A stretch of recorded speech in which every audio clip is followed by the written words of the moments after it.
اعتدنا على تقنياتنا ونجد صعوبة في الاعتراف بأن الأقدمين ربما كانوا يملكون تقنية متطورة خاصة بهم. بما أن تقنية الأقدمين غير واضحة بالنسبة إلينا، فهل ننظر في المكان الخطأ؟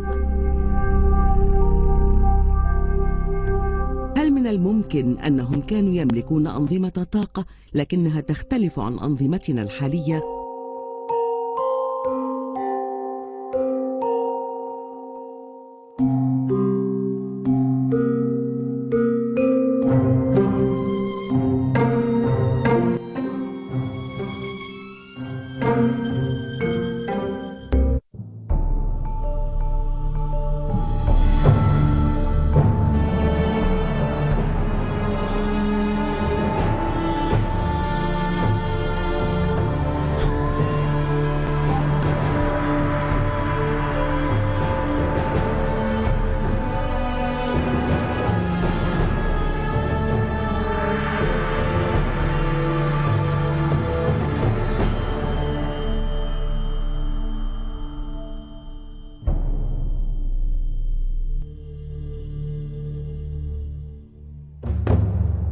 إن النظر إلى هندسة المباني في مصر القديمة يثير فينا التعجب. من الواضح أن النصب المصرية تضارع في عظمتها مبانينا العصرية الحالية، لكننا اعتدنا على الفكرة القائلة إننا وحدنا نملك التقنية العالية، وهي شيء لم يكن بحوزة القدماء.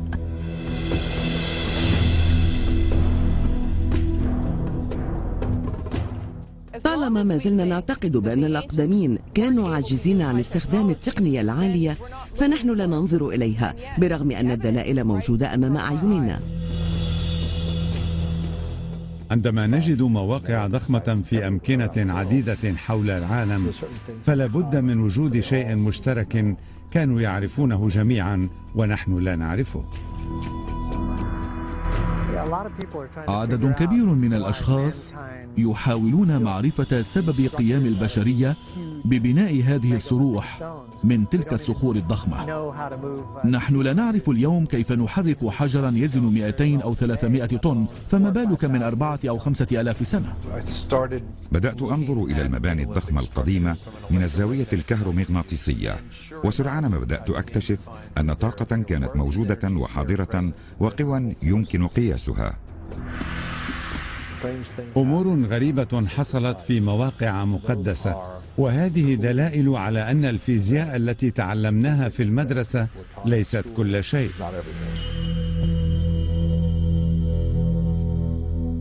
على مدى آلاف السنين وقفت الأهرامات وأبو الهول خفراء في صحراء شاسعة، لكن في السنوات الأخيرة وضع جدار بطول 30 كيلومترا وارتفاع 4 أمتار حول موقع هضبة الجيزة.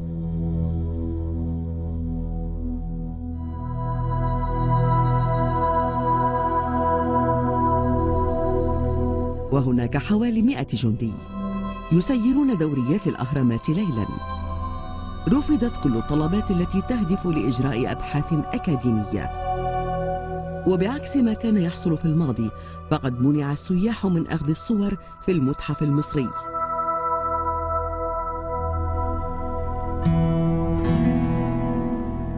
إن الآثار المصرية مواقع لإرث عالمي. لماذا يحظر الدخول من أجل إجراء أبحاث علمية قانونية؟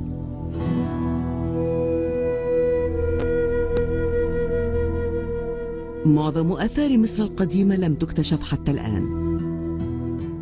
تظهر صور الأقمار الاصطناعية بقايا مبان مدفونة لم يجري التنقيب عنها بحجة حماية المواقع. هل تمنعنا السلطات المصرية من معرفة الحقيقة بشأن ماضينا القديم؟ برغم الإجراءات الصارمة المتعلقة بالسماح لأي نوع من الأبحاث، فهناك كم هائل من الدلائل التي تشير إلى أن المصريين القدامى كانوا يملكون معرفة وفقدوها.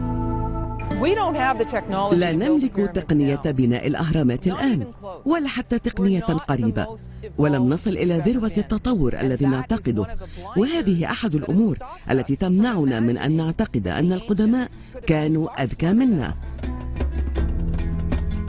تربى حكيم على يد أهله الذين هم بالأصل من منطقة عصبة السلام، وحافظ على طريقة أهله الصوفية، وهو يعرف القصص التي انتقلت إليه من جيل إلى جيل، وما زالت أمور تتعلق بالمعرفة محفوظة.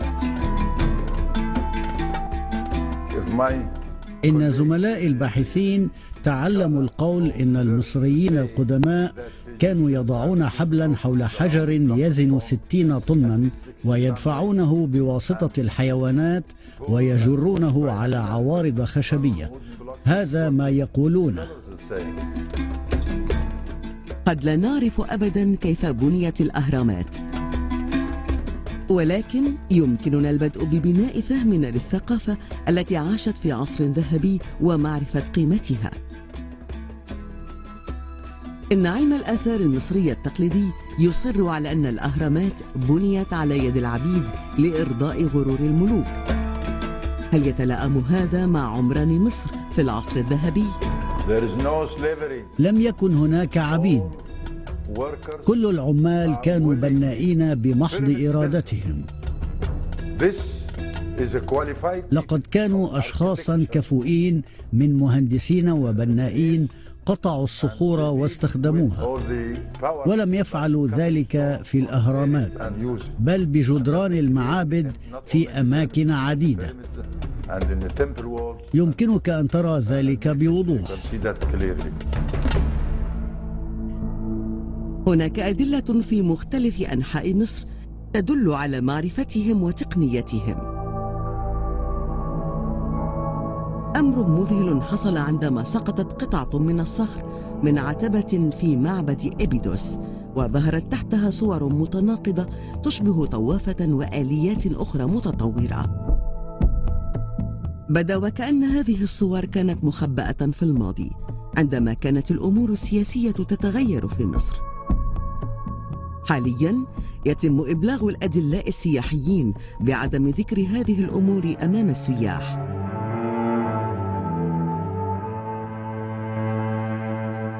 والتفسير المصري هو أن هذه خطوط هيروغليفية فوق بعضها البعض تعود لملوك حكموا في فترات زمنية متباعدة، وهذا التفسير ما زال موضع جدال.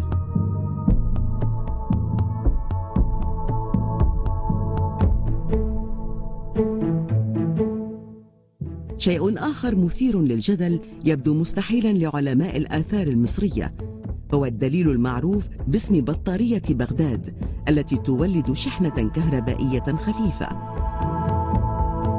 أشياء أخرى شبيهة وجدت في مصر لسنا متأكدين منها، لكن يظهر أن المصريين وثقوا هذه الأدلة أيضاً.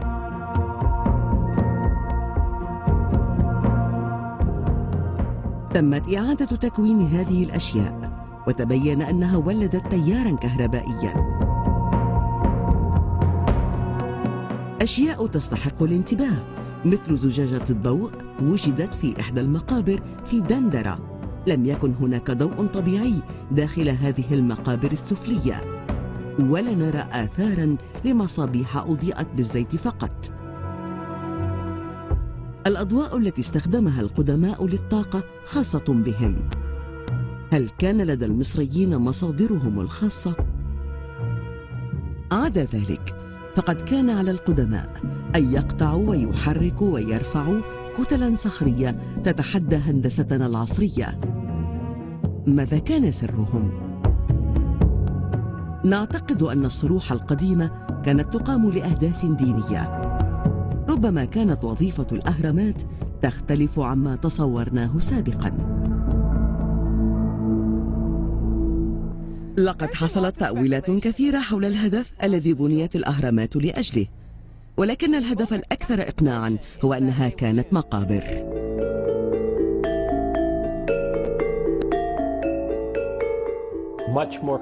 في الواقع الأمر معقد كثيراً عندما يتعلق بالهرم الأكبر، حيث يعتقد معظم الناس بمن فيهم علماء الآثار المصرية بأنه قبر الفرعون خوفو. إنها فكرة صبيانية للسبب التالي.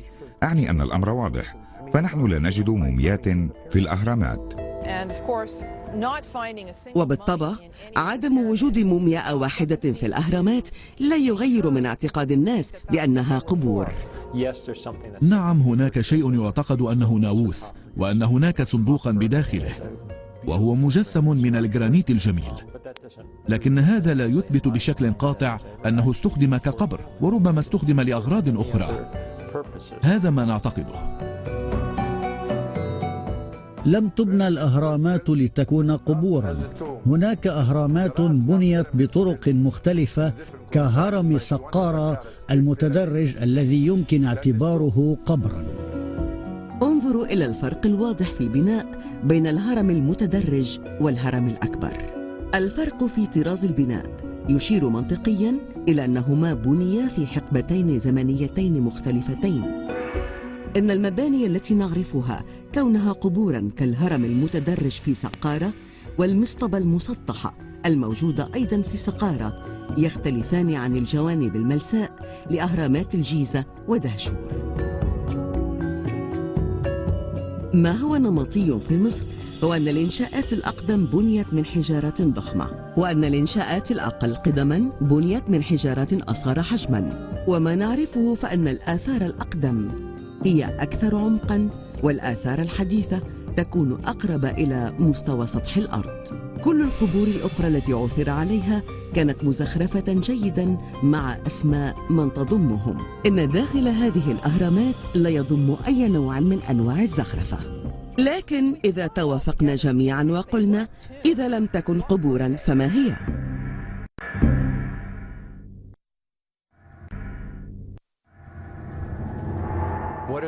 ما أهم المباني التي بناها الرجل الحديث على هذا الكوكب؟ إن أهم الإنشاءات وأروعها التي بنيناها هي السدود المائية الكهربائية. لماذا بذلت جهود جبارة لبناء هذه الإنشاءات؟ لأننا نعرف أننا سنحصل على مردود مادي قيم جدا بشكل كهرباء. بالمقارنة، أتساءل هل كان البناؤون القدماء مستعدين لاستثمار هذه الموارد الطائلة؟ حتى وإن كان عدد المستفيدين قليلا من أجل الحصول على مردود مادي يستحق ذلك العناء. يشعر الناس بالدهشة حيال المباني المصرية القديمة، وبعضهم يقول أن الطاقة موجودة في هذه المواقع. فهل من الممكن إثبات وجود هذه الطاقة بواسطة الوسائل العلمية؟ ما وجدناه خلال 20 عاما من الأبحاث هو أن الاختبارات التي أجريت أظهرت نوعا من الطاقة غير موجود في العلم الحالي وغير معروف أيضا، وقد أسميناها الطاقة الغامضة. إن هذا اتجاه جديد في النظر إلى المباني القديمة يدفعنا إلى القول بأن القدماء ربما فهموا كنه الطاقات الغامضة أو العميقة.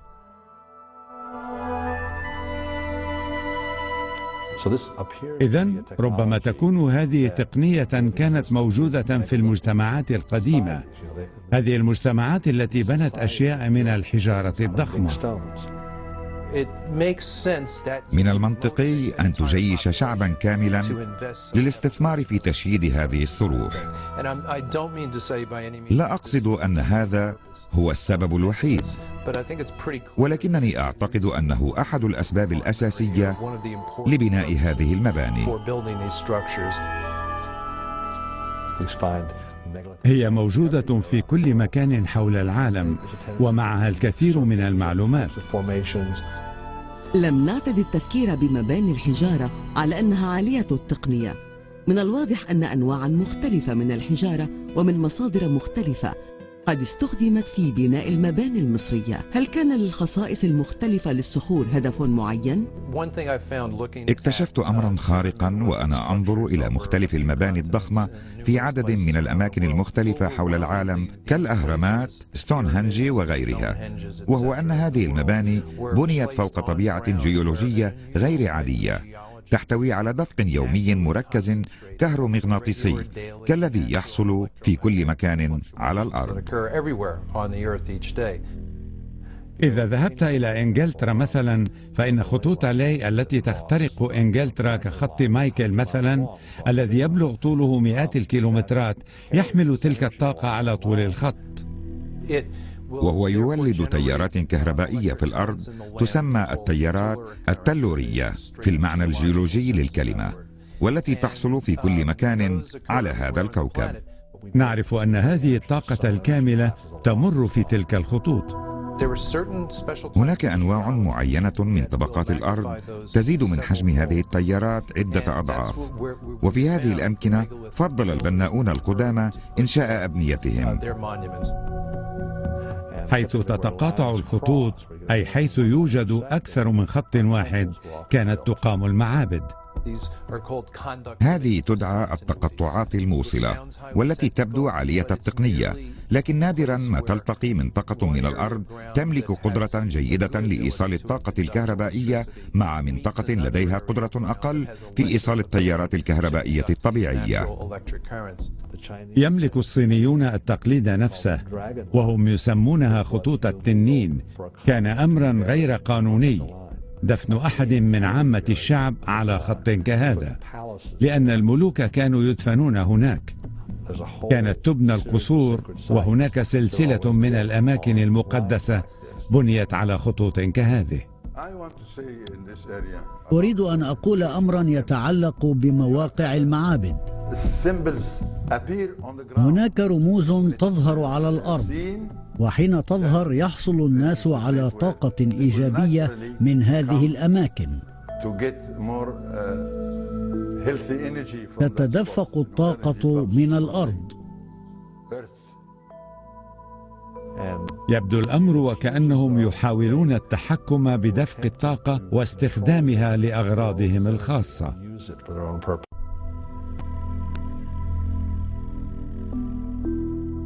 إن الساعات الأكثر أهمية هي لسوء الحظ ساعات ما قبل الفجر. إذا أردت دراسة هذه الأمور فعليك أن تستيقظ عند 3 فجرا وأن تصل إلى هنا بسرعة، لأن الطاقة التي تنبعث من هذه الأماكن تكون في ذروتها أثناء التغييرات التي تحصل في الحقول الجيومغناطيسية للأرض. تكون في ذروتها أثناء النهار وضعيفة أثناء الليل، وفي الساعات التي تسبق الفجر تستعيد خطوط الحقل المغناطيسي الضعيفة قوتها بسرعة. وفي الوقت الأكثر أهمية فيما يتعلق بتغيير القوة المغناطيسية خلال ساعة من الوقت، وهي اللحظة الأكثر أهمية من النهار. وكلما حصل تغيير في الحقل المغناطيسي فهذا يولد طاقة كهربائية، وأي شيء يكون موجودا في ذاك المكان يكون موصلا للكهرباء. إنه مبدأ فيزيائي بسيط يعرف باسم نقل الطاقة الكهربائية من جسم إلى آخر، وهو مبدأ كوني. عادة وفي الحياة اليومية لا نرى تركيزا كبيرا لهذه الطاقة، فهي تظهر عادة على قمم الجبال أو في المواقع المقدسة، فأنت تشعر بهدوء ونوع من السلام أحيانا. يذكر الناس أنهم اختبروا أمورا غامضة في أماكن كهذه، وينظرون إلى أبعاد أخرى وأزمنة أخرى. عرف الصينيون هذا الأمر وأطلقوا عليه اسم تشي، والهندوس يسمونه في نصوصهم القديمة برانا، وأتباع اليوغا يحافظون عليه منذ زمن بعيد، وهو يؤثر في نواح عديدة. الكهرباء والمغناطيس لهما تأثير كبير، وهما قادران على تعديل كل قوانين الفيزياء الأخرى. عندما ننظر إلى كيفية اختيار وبناء شيء كالأهرامات مثلا، يزداد الشك بأنهم كانوا يفهمون هذه الأمور أكثر منا، وكانوا يستخدمونها في هندستهم. صمم البناؤون القدماء هذه المباني وبنوها بطريقة يزداد فيها التركيز على هذه الطاقات، ومن المؤكد أنهم كانوا يعرفون ماذا يفعلون. لم نعتد التفكير بمباني الحجارة على أنها عالية التقنية. من الواضح أن أنواعا مختلفة من الحجارة ومن مصادر مختلفة قد استخدمت في بناء المباني المصرية.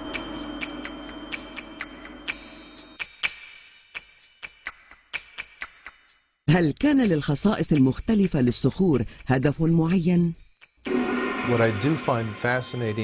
ما يذهلني هو أن قلب الأهرامات على الأقل في الجيزة بني من نوع واحد من الحجارة الكلسية القريبة من الأهرامات، لكنه يبدو من النوع المسمى دولوميت لأنه يحتوي على نسبة عالية من المغنيسيوم والحديد، وهذا النوع من الحجارة ناقل جيد للكهرباء.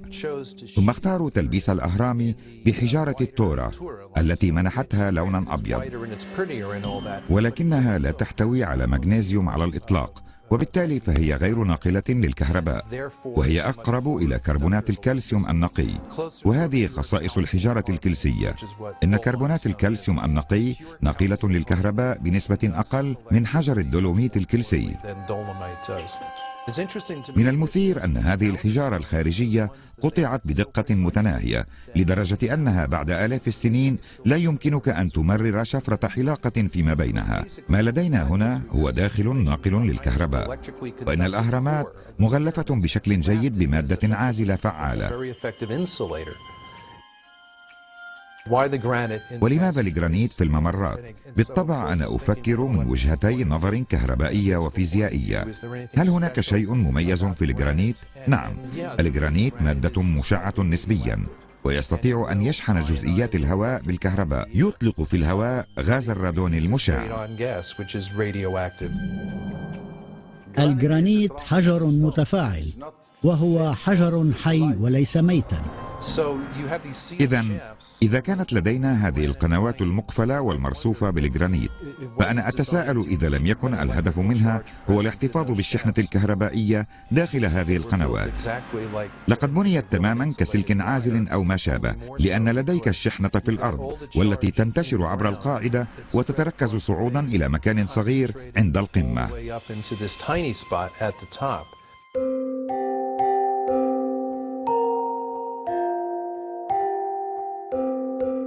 نجد أوجه شبه عديدة في المباني المختلفة في الجيزة، في معبد الوادي، وفي المعبد في أبيدوس، وآخر في الخارج في إنجلترا في ستون هينج.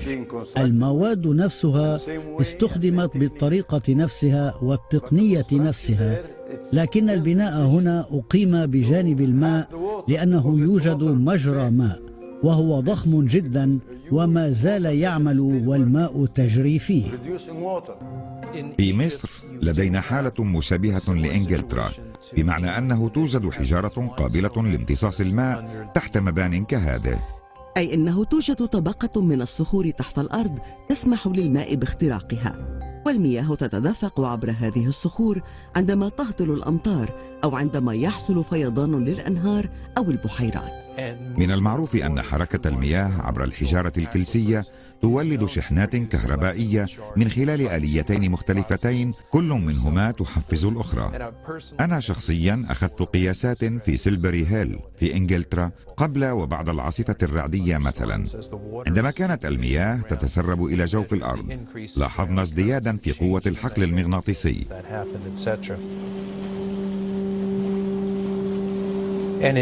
في مصر لديك النيل الذي يتدفق ويفيض كل سنة، وحركة المياه هذه صعودا ونزولا عبر طبقات الحجارة الكلسية تولد شحنة كهربائية.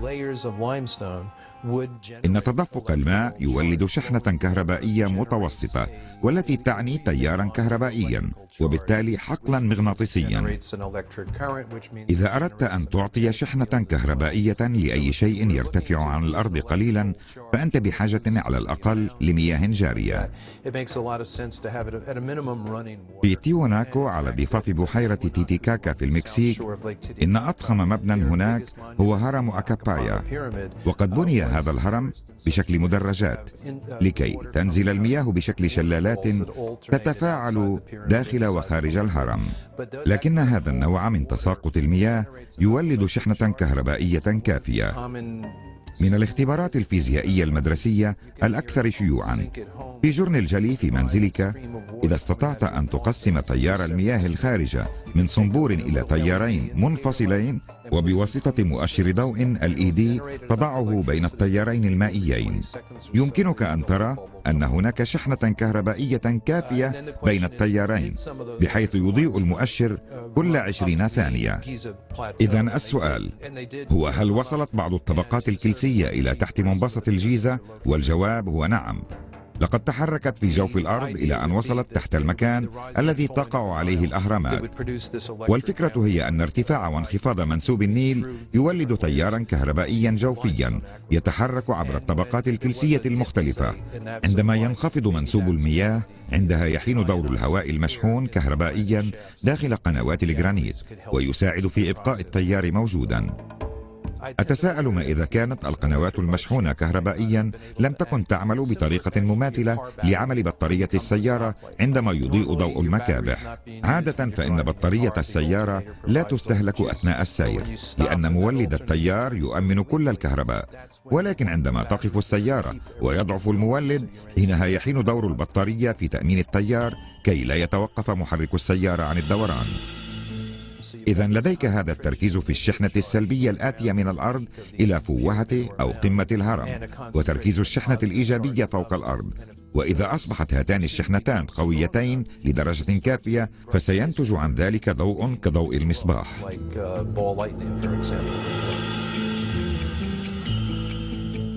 إنها نظرية. لما لا توجد جداريات داخل الهرم الأكبر؟ لا زخرفة، لا شيء على الإطلاق. الآن بعض الخبراء يقولون إن الأهرامات كانت مصدرا للطاقة، وبالتالي أعزو هذا إلى واقع أنك لا ترغب في أن تضع زينة داخل الفرن. كنت أتكلم إلى امرأة أمضت بعض الوقت في الهرم الأكبر، وإليك ما قالت: شعرت كأنني داخل آلة. قالت: الأمر ليس كذلك، إنه معبد رائع، لكنني شعرت بحركة عملية. في الواقع لقد كان تعليقها صحيحا نوعا ما. قالت: شعرت وكأنني لا أريد أن أكون هنا عندما تبدأ هذه الآلة بالعمل.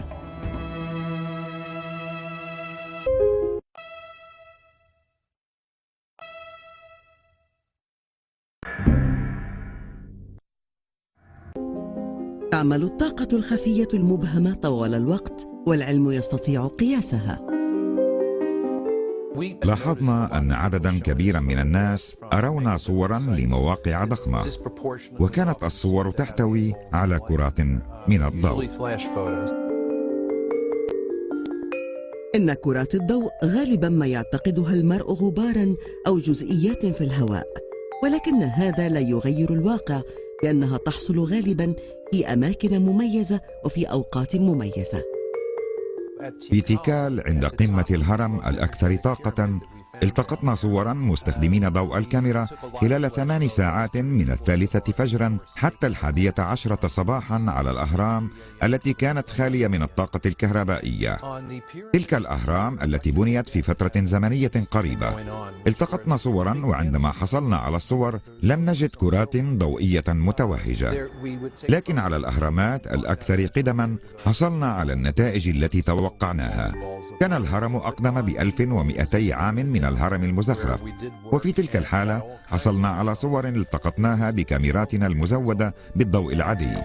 كانت الصور مذهلة، فقد ظهرت تلك الكرات الضوئية عندما كان الهواء محملا بأعلى نسبة من الشحنات الكهربائية، أي في أقوى يوم كنت فيه هناك. سجلت شحنة كهربائية أعلى من تلك التي سجلتها أثناء العاصفة الرعدية في بريطانيا.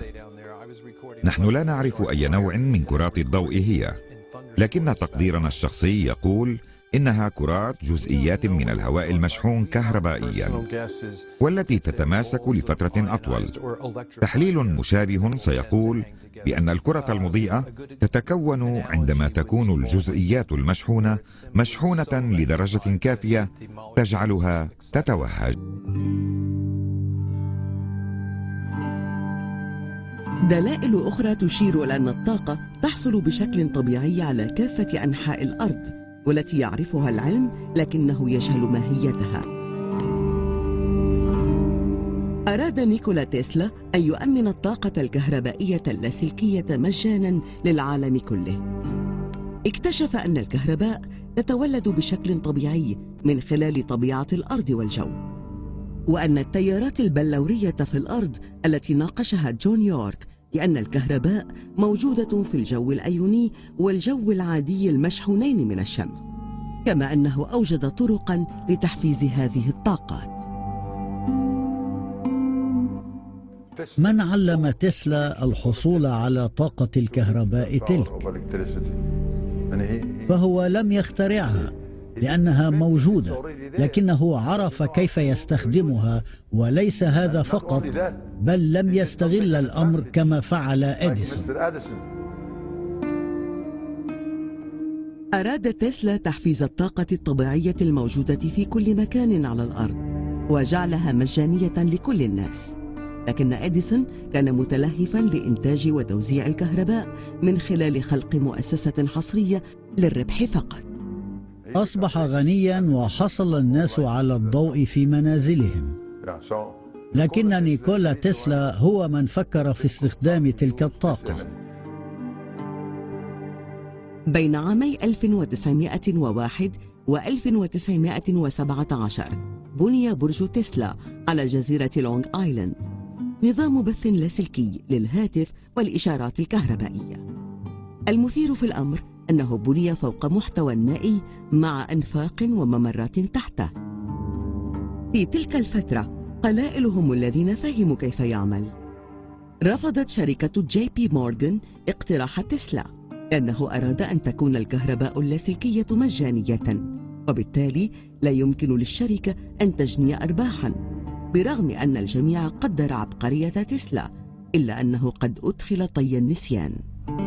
إن الطاقة الطبيعية القادرة على خلق طاقة كهربائية لاسلكية كانت وما زالت موجودة على كوكبنا اليوم. إنها ليست الطاقة الوحيدة على كوكبنا، فهناك الكثير من الطاقات، والأنهار تزخر بالطاقة، التسونامي طاقة، الذبذبات طاقة. إذا كان لدينا كهرباء اليوم فهي تستند إلى طاقة الانفجار. إن طاقة الصوت تستند إلى تقنية تختلف عن طاقة الانفجار، وهي معروفة باسم طاقة الابتلاع. هذه الطاقة ليست نوعا من الطاقة التي نملكها والتي تلوث وتترك دخانا، إنها بالكامل طاقة إيجابية. الطاقة المستخدمة اليوم مولدة من الاحتراق، وهي طاقة ناتجة عن انفجار بارد وتسبب التلوث. إن نظامنا على الكوكب كله يستند إلى الطاقة المتفجرة، أي النفط والغاز، وهي باهظة جدا. بالمقابل فإن طاقة الابتلاع أو الانبجاس كالطاقة الشمسية وطاقة الرياح هي نظيفة ومتجددة، فبدأنا نلاحظ أننا بحاجة لطاقة متجددة وتدوم. إن طاقة الانبجاس بسيطة جدا، كل ما نحتاجه هو دفق من نور الشمس على مياه جارية، ليست جارية في خط مستقيم، وإنما في خط متعرج، كما هي الأنفاق. إن كل الأنفاق متعرجة وقد بنيت كذلك لهذا السبب. بالإضافة إلى المحتوى المائي الكلسي تحت الأهرامات، فهناك شبكة من الأنفاق صنعها الإنسان. عندما كنت صبيا كنت أعيش في منزلي، وهو يبعد بضع مئات من الأمتار عن أنف ما يسمى أبو الهول تاغنوتي. كانت تلك ساحتي التي ألعب فيها. أنا أعرف هذه الأنفاق، وقد مشيت وسبحت فيها وتدحرجت فيها، وأعرف أنها إحدى الوسائل لتوليد الطاقة، وهذه الطاقة لا تكلف شيئا.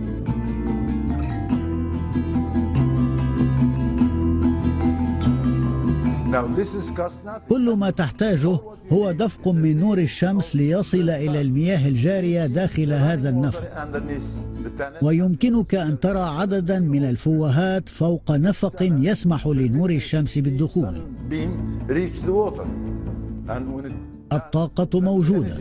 الطاقة موجودة ليس فقط لتشغيل السيارات، بل لتشغيل البشر أيضا وإطعامهم.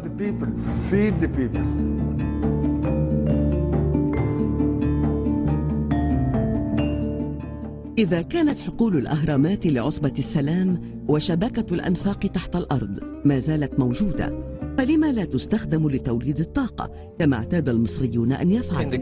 في الحالة التي هي الأهرامات فيها الآن، أي معراة من الغلاف الأملس الخارجي، فسوف تسرب الهواء المشحون بالكهرباء تماما كما تتسرب الحرارة من مبرد السيارة، وهو مصمم خصوصا لعدم السماح بتسرب الهواء المشحون.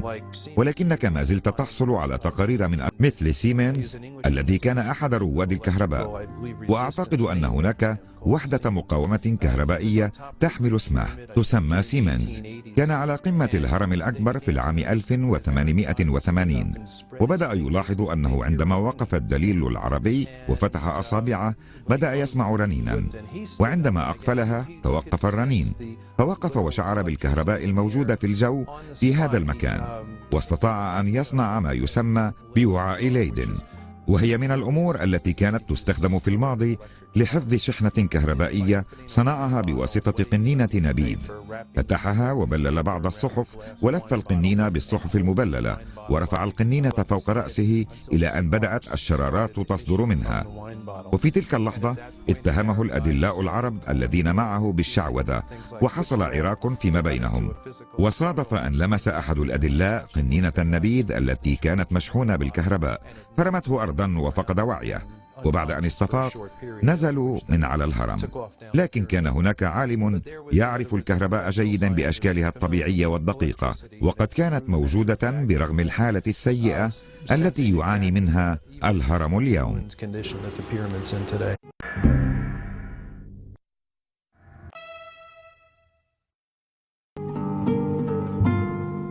إذا أتيت إلى المتحف المصري ستجد هناك أسطوانة شيست التي عثر عليها الدكتور والتر إمري، وهو يقول أو يعتقد أنها كانت إناء لزهرة اللوتس.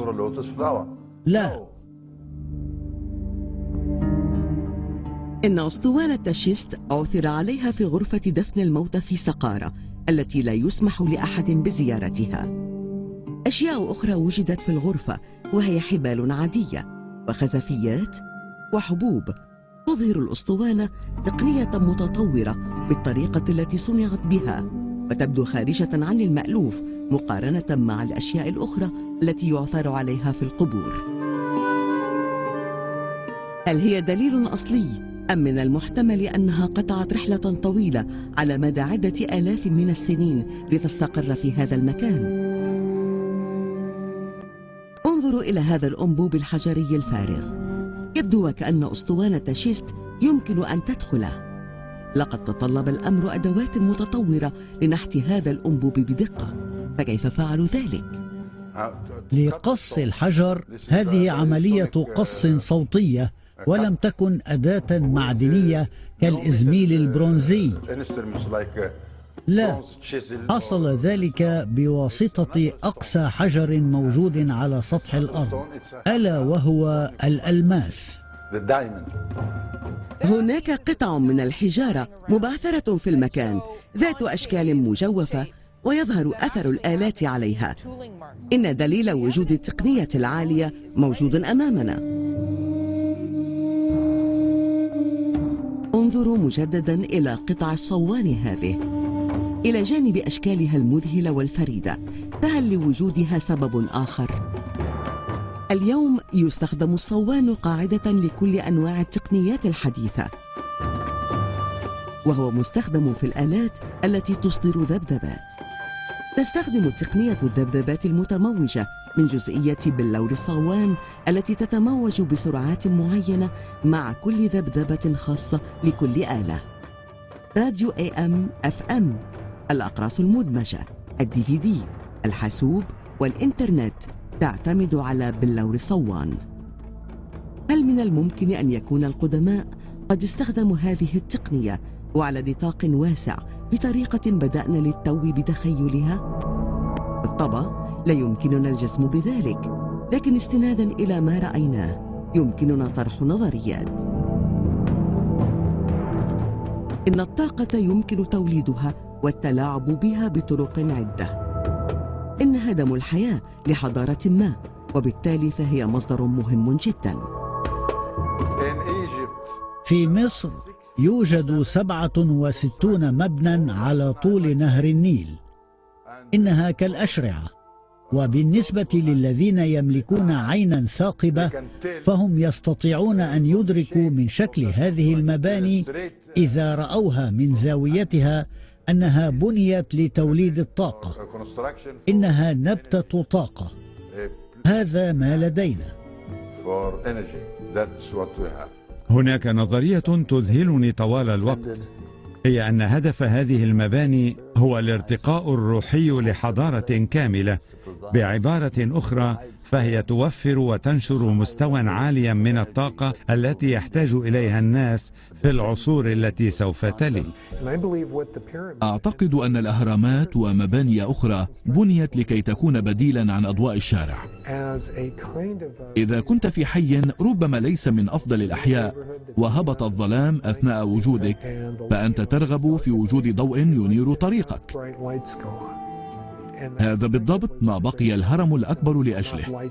إنها ليست أضواء تنير لكي يعرف الناس إلى أين هم ذاهبون، بل إنها آلة ومولد للبث والإرسال عبر التركيبة الكونية، وحقل يرفع الإنسانية كلها. ربما بنيت الأهرامات بمعنى أو بآخر لكي تقاوم الانهيار، لنسميها مخزنا روحيا مصمما لتخزين الطاقة الروحية النفسية والعاطفية المطلوبة كي تمنع البشر من أن يصبحوا برابرة من وقت لآخر.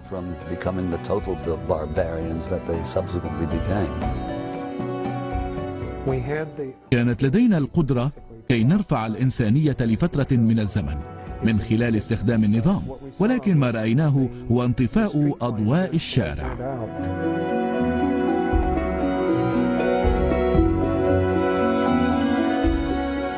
لقد فقدت المعرفة الأصلية، ولاحقا بناها البناؤون بدافع الكبرياء. لم تعد مباني للملك، ولم تعد محركات تساعد في إطعام شعبه. لقد سببت الكوارث حول العالم الضرر لهذه المباني وألغت وظيفتها تماما كتوقف محطة لتوليد الطاقة. أتساءل إذا كان الأشخاص القلائل الذين عرفوا سر ترابط الطاقة مع الأهرامات قد ماتوا، وإذا كانت سلسلة رفيعة بين معالج وتلميذه مثلا، وإذا مات الأشخاص غير الملائمين في وقت ملائم، فإن السلسلة تنقطع وتضيع تلك المعرفة. طالما نفكر بأننا أكثر تطورا من ذي قبل، فنحن ما زلنا عميانا فيما يتعلق بالتقنية التي تعتمد على الطاقات المبهمة. ليس من المنطق أن تنكر ما تراه وتلمسه بيديك الاثنتين. كل هذا تطلب نوعا من الطاقات، التقنيات، وما زالت لدينا التقنية، لكن لا أحد يريد الإصغاء.